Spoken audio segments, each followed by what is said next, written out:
Dans le livre de Luc, il est question d'une femme qui souffrait depuis 12 longues années d'une perte de sang.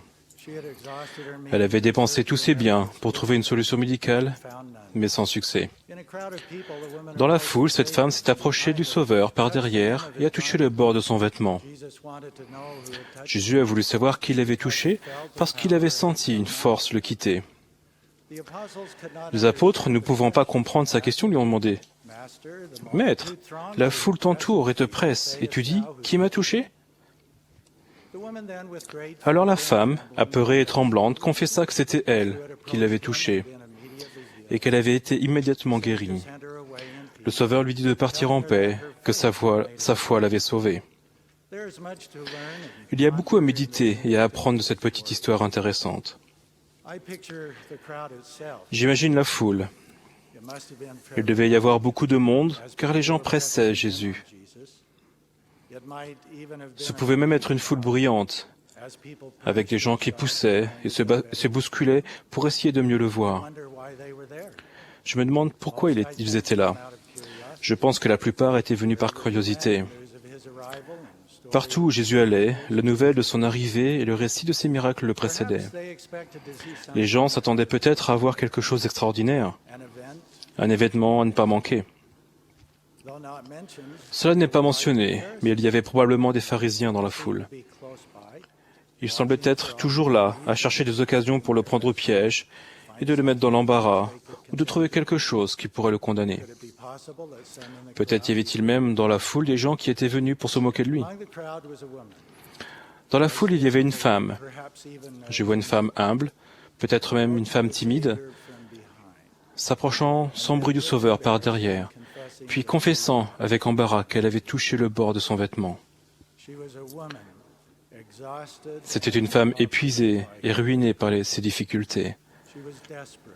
Elle avait désespérément besoin d'aide. De l'extérieur, peu de choses la distinguaient des autres gens de la foule. Personne n'a essayé de l'empêcher d'aller vers Jésus. Il était certain que les apôtres ne l'ont pas remarqué et n'ont pas essayé de l'arrêter. Mais il y avait quelque chose qui la distinguait de tous les gens de la foule ce jour-là.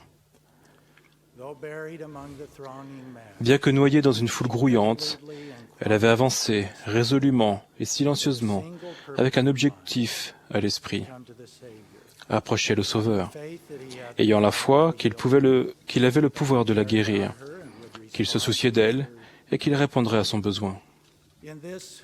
Par cela, elle se distinguait des gens de la foule.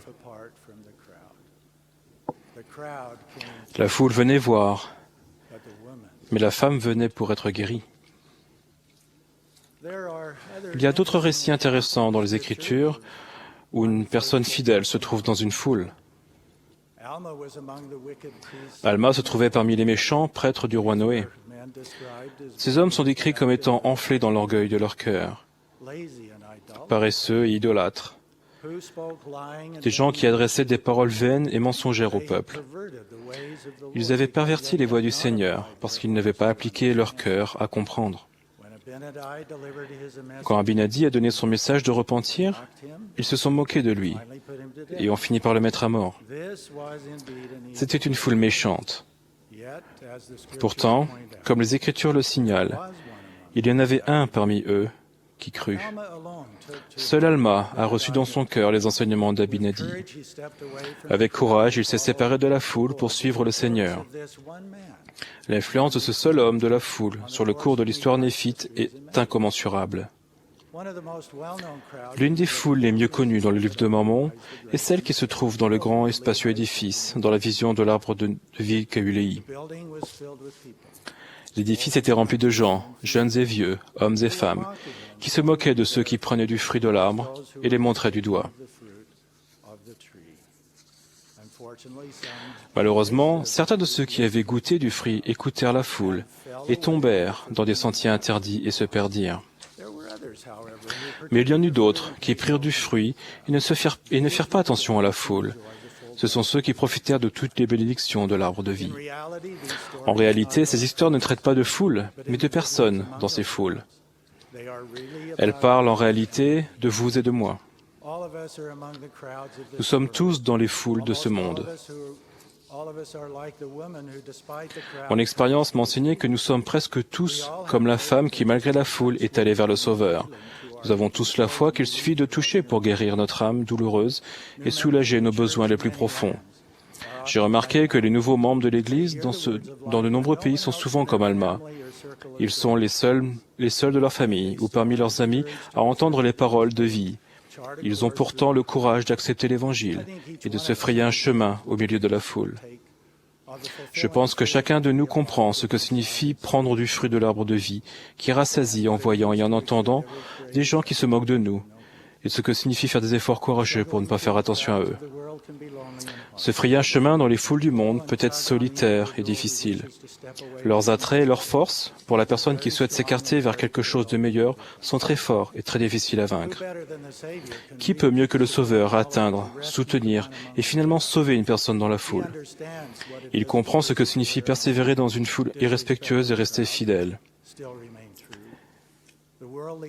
Les foules du monde ne le reconnaissent pas, disant qu'il a ni beauté ni éclat pour attirer nos regards, et que son aspect n'a rien pour nous plaire. Le roi Benjamin a dit que le monde le considérera comme un homme. Ésaïe décrit aussi la place du Christ dans la foule du monde de la manière suivante.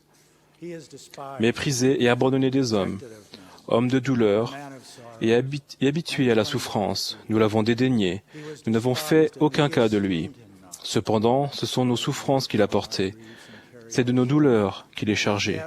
Et nous l'avons considéré comme puni, frappé de Dieu et humilié. Néphi a écrit que le monde, à cause de son iniquité, le jugera comme n'étant que néant. Mais finalement, le premier-né de Dieu, qui est si souvent mal jugé et mal compris, émergera de la foule comme étant loin, le Sauveur et le Rédempteur du monde. Cette émergence est humblement prédite dans la déclaration du Sauveur à certains grands prêtres et anciens. La pierre qu'ont jetée ceux qui bâtissaient est devenue la principale de l'angle. Mes chers frères et sœurs, je prie pour que chacun de nous puisse en toute sécurité passer dans les foules de ce monde. Dans toutes les circonstances de la vie, avançons calmement et résolument vers le Sauveur, ayant foi qu'il se soucie de nous et qu'il a le pouvoir de nous guérir et de nous sauver. Obéissons à ses paroles de vie et prenons totalement, continuellement et courageusement du fruit qu'il nous donne. Au nom de Jésus-Christ. Amen.